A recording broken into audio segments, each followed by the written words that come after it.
Social Legal Literary, a student-run venture where we talk about the intersection of law, politics, literature, and gender. So today, I, Naina Bhargava, Senior Managing Editor at Social Legal Literary, is editor and founder-in-chief of Feminism in India, a platform which talks about intersectional feminism and Indian feminism. That she is a feminist activist in New Delhi. She is a writer, educator, campaigner, and researcher. She has a vast experience in digital media and online publishing. Currently, she's working on media representation of gender-based violence in India. So, thank you, Japleen, for joining us. Shall we begin with the interview? Yes, thank you for the opportunity, Naina. I'm really glad to be here. Thank you. So, what made you start this page, and how was your experience with starting this website, Feminism in India? Yeah. So, I started FII when I was a student at JNU. I was doing German studies. That's my academic background. I have a BA, MA, and MPhil in German language and literature. And while I was studying German literature and culture, I was very distracted, and I wanted to know more about, I wanted to learn about gender issues, gender rights, women's movement in India. And I think that was the motivation behind me trying to educate myself. So I was reading a book called Feminism in India. It's an anthology edited by Maitri Chaudhary. And one fine day, I was just reading the book, and this is back in 2013. So when social media was not as huge and there were not so many platforms as today, I just started a Facebook page called Feminism in India. And it was a very random, impulsive decision, action that I took. There was no plan as such to have an organization a couple of hours later. It was something that I just wanted to do, a space where I wanted to learn myself about the feminist movement in India and also express my thoughts. So that was how it started. And over the years, I realized that being a student who does not have her academic education in gender or women's studies, I wanted to know more and learn myself. And most of the content or most of the journals, etc., that I found were behind a paywall and were written in a very academic language, something that did not interest me as much. So my idea was then to have a platform. And because I had seen similar platforms, I used to follow similar Western platforms, like the Bitch Media in the US, or Everyday Feminism, or Feministing, MS Magazine. Most of these are US-based platforms. And I realized that in India, we don't have any such platform where people can easily access feminist text, feminist resources, write articles, read, articles from a very local Indian point of view. So that was my second motivation, that I wanted to localize the feminist discourse and not, just follow that global discourse and global movement, but also bring, okay, what does Indian feminism mean? What does feminism mean for people in India, for women in India? So that was the second motivation behind then starting the platform, which I did back in 2014. So I used to blog earlier on my personal blog, and I reached out to other feminist bloggers that I was in touch with. And I asked them if they would be interested in blogging on this, writing on this platform that I plan to initiate. And most of them showed interest. So that was really encouraging for me, that other people also showed an early interest, which I feel was very important at that time. And then in 2014, I launched the website Feminism in India. That's wonderful. Like, still, even today itself, like, we have very less platforms which talk about Indian feminism. Like, where we have a diversity, like we can read about Dalit feminist movements and other intersectional movements. So with that, I have a second question for you. So what, according to you, is intersectional feminism is, and how important is intersectional feminism is in society like India, with we have so many hierarchies? So I would first talk about where I first learned the theory, and I think all of us owe this to Professor Kimberly Crenshaw, who coined the term intersectionality back in 1989, so a good 30 years from now. Uh, and Kimberly Crenshaw is an African American professor based in the US, and she talked about race and gender mostly in her theory. But I think when we apply that same theory to India, it is extremely important that we talk about caste, class, and gender. And that's where, from an Indian perspective, intersectionality, that's what intersectionality means to me. Where we are, when we look at any kind of oppression or any kind of identity, it is important that we look at what are the other identities that are associated. So women, for example, are not a homogeneous category, and that's something that we need to really keep in mind, especially when we are working in a sector of women empowerment or gender studies. And then look at the various intersections that come with the gender identity of being a woman, of being a cis woman, or being a non-binary person, or a trans woman, or a trans man.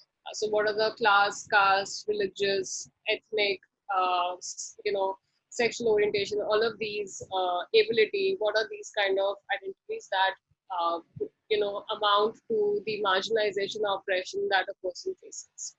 So for me, intersectionality in a very simple term means social justice, because I feel social justice is something that is very, it's the very framework of intersectionality, because it talks about society at a large and not one group, and then it looks at society with via various intersections, and it talks about justice. And I think there are these really viral comics that we see where there are three boys who are trying to watch like watch a sports in some playground, and then they have these three blocks, and we see the difference between what is equality and what is justice, where and here the question of affirmative action comes into place, and India being a country which has been actually applying affirmative action since years, which we know quote unquote as reservation for SC/ST candidates in schools, colleges, and government, employment. However, what people don't understand is that this is why affirmative action like this is required. Why it's important, because today a lot of people oppose reservation.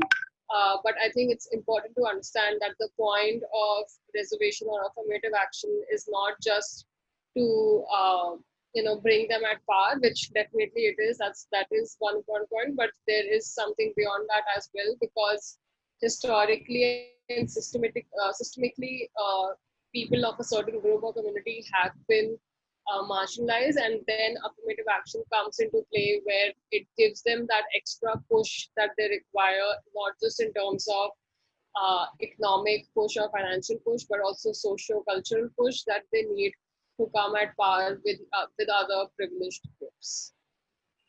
And I guess with that, social culture boost is very necessary for that being. Like when we talk about intersectional feminism in our academia also, so somehow a boy with more resources than me brings me a bit down in a Cartesian plane. So that's how I think we still need we need a intersectional feminism in society per se. Yeah. So with that, I have another question for you. How would you define the difference between feminism and intersectional feminism?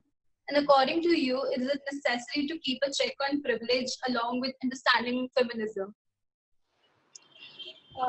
So I would say that feminism is a evolving theory or an evolving movement, and it's my personal understanding that it is something which is very personal to each and every person, and I think they define what feminism means for them.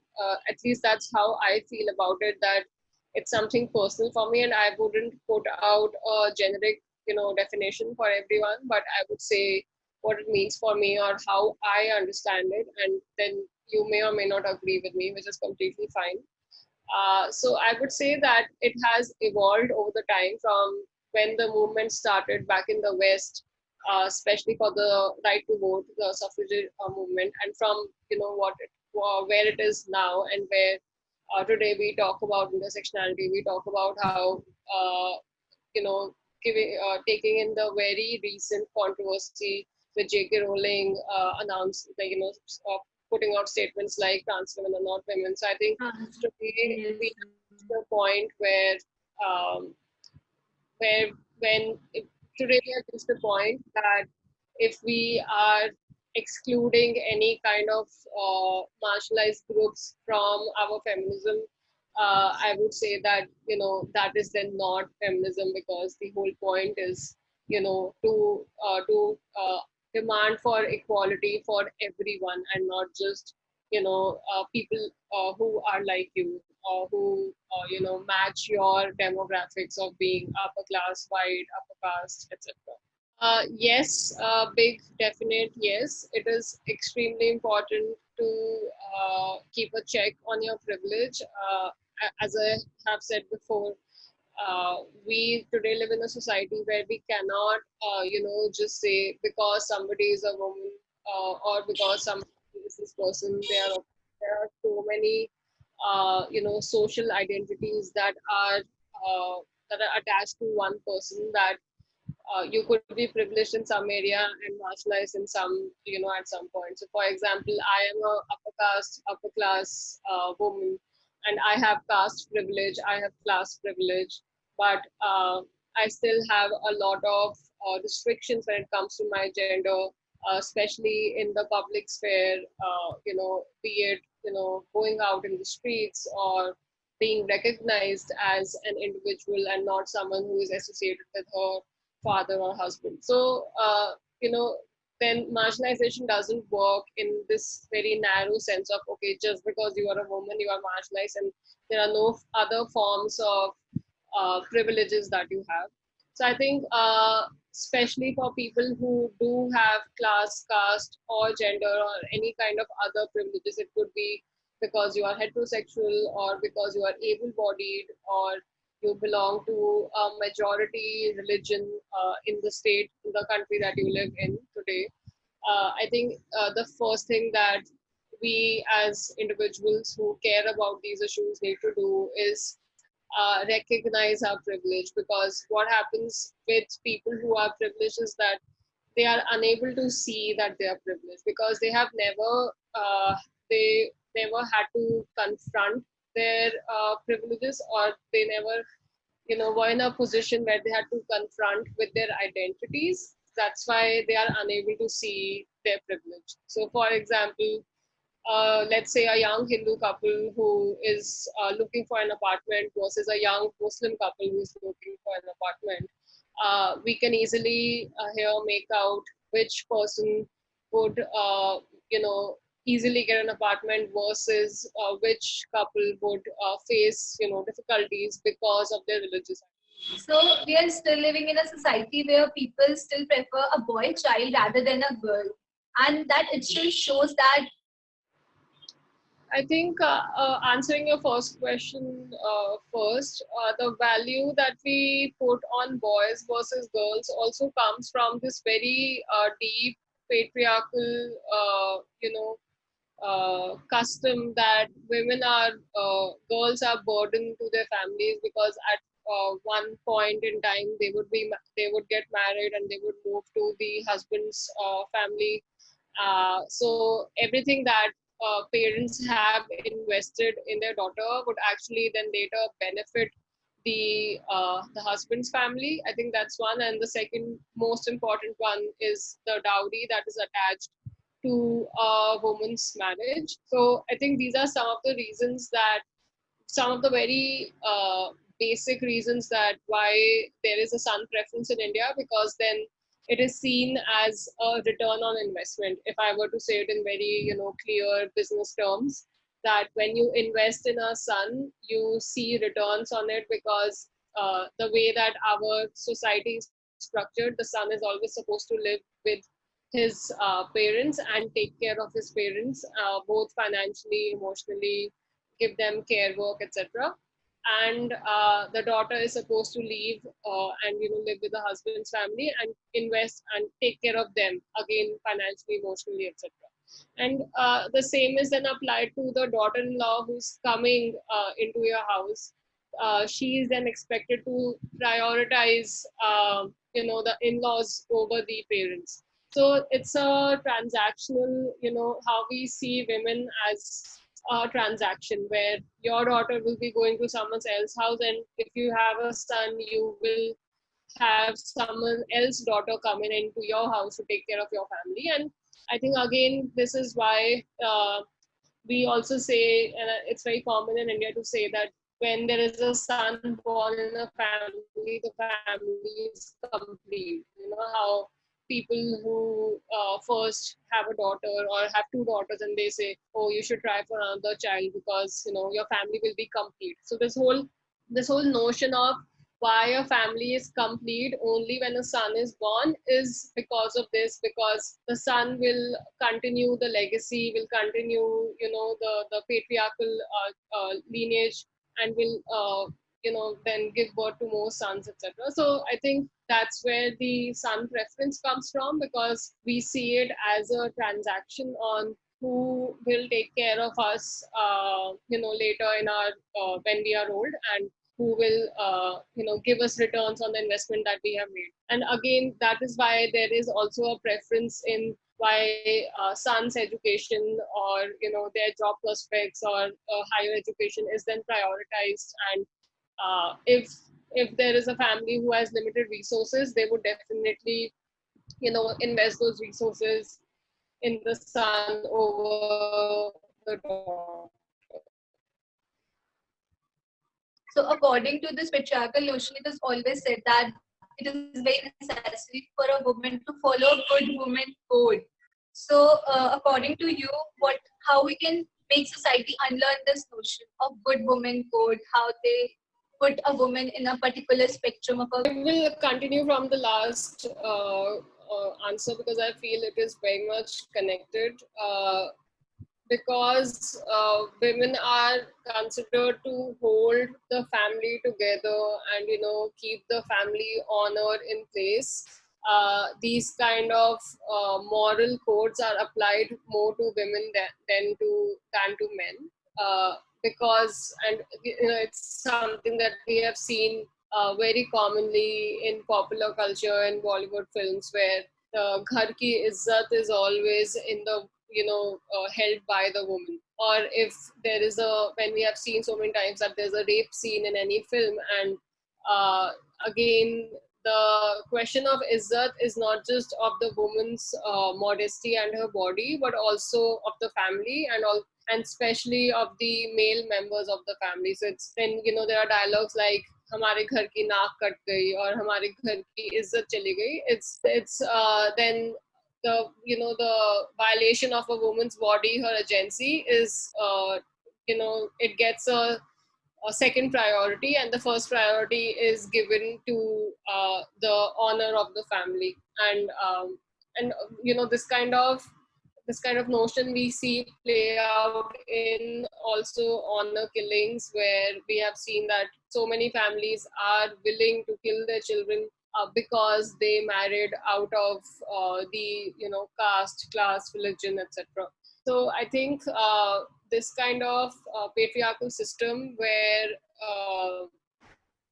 women's bodies are controlled so that they conform to what a good woman is, or they are not, they do not go out of your hands, or you know do something that does not violate what the traditional norms of that family is. So I feel, first of all, as women, we need to recognize that this honor, or this kind of norms that are put on ourselves, and the question of izzat is something which is a patriarchal construct, as virginity is a patriarchal construct. Again, it is done to control women's sexuality, and we as women need to do is recognize it, question it within our families, within the state, because within the state recognizes and has, this kind of patriarchal language in the legal code. So, for example, every form that you fill, or you can see it on your Aadhaar or voter ID card or any kind of legal identity, the woman is always associated with either the father or the husband. Like, there is never a single, like, there's never an individual identity for a woman, because it is always associated with the man in her life. Now, it could be, it's mostly the father or the husband, but in other scenarios it could be the brother or the son, etc. So I feel this is a very changing norms is something that requires a lot of awareness raising and advocacy efforts, because it cannot just change by changing the law or by putting a ban on some things. It requires years and years of questioning and advocacy work, and we can start that in our own small ways by first recognizing that it is a patriarchal construct, and by questioning within our own family setups. Is there any instance you would like to share where you fought with patriarchal system to be who you want to be, like to fulfill your ambitions, your desires, your passion? Is there any instance? So there isn't any particular instance as such. However, because I son, they should have tried for a third child, etc., etc. So this is something that I remember being repeatedly told as a child, and something that really disturbed me back then. Because when you say that to a 10-year-old, they feel like they are inadequate, or their parents are not happy with them, or like their family is not complete, which is what people continuously say. So I think that was something that really pinched me, and I used to then question my parents, who actually were very supportive and did not believe in such systems. But when people or relatives or neighbors would say such things, they wouldn't retort back to them, and that's something that then I started doing as a teenager, where if any time somebody would say something like this, I would get into arguments and fights with them. And these were usually people who would be older to you. They would be family, extended family members or relatives or neighbors. And I remember getting into a very ugly fight with one such relative, and and I think it was something that, not just personally for me, but it's something that I feel a lot of parents who have two daughters, or who only have daughters, have to hear from other family members, that their family is not complete, or it would have been good that if they had tried for a third child. And I feel it's very unfair to say that, not just to parents, but also to the children who would take it, obviously would feel very hurt about this. And I feel it could lead to further mental health issues, and that is why we need to question this whole notion of why a son is important, and why this notion that a son completes the family. This is very disturbing thing also, like being a girl since a childhood we face a lot of things like this, and somehow they are again example of how our society is patriarchally driven. Thank you, Japleen, for this. So we have a last question for you. A message you would like to give to young feminists out there, like what message would like to share? Anything? So, to young people who are just starting their journey to activism, be it online or offline, the one thing that I would like to tell you is that it's okay if you are unable to change the world today. It's okay that you have made a dent and not maybe a huge impact, and that is perfectly fine, because the first thing that as an activist or as a young feminist that you need to take care of is yourself. Self-care is extremely important, and only when you are able to take care of yourself, both physically and mentally, only then can you take care of your communities or people that you work with or the world at large. So take a break when things get really difficult, or where you feel like you are feeling down, or you're not feeling good. It's okay to take a break, because all of changing the world is a collective action, and all of us are doing our bit, and only then will be able to see a better world for future generations. And you are also doing your bit, which uh, all of us appreciate a lot. So take care of yourself. Thank you so much, Japleen, for joining us and for giving us such insightful information. And your message is really very empowering and very helpful for us, for young feminists. So thank you, Japleen. Thank you, Naina. It was a pleasure.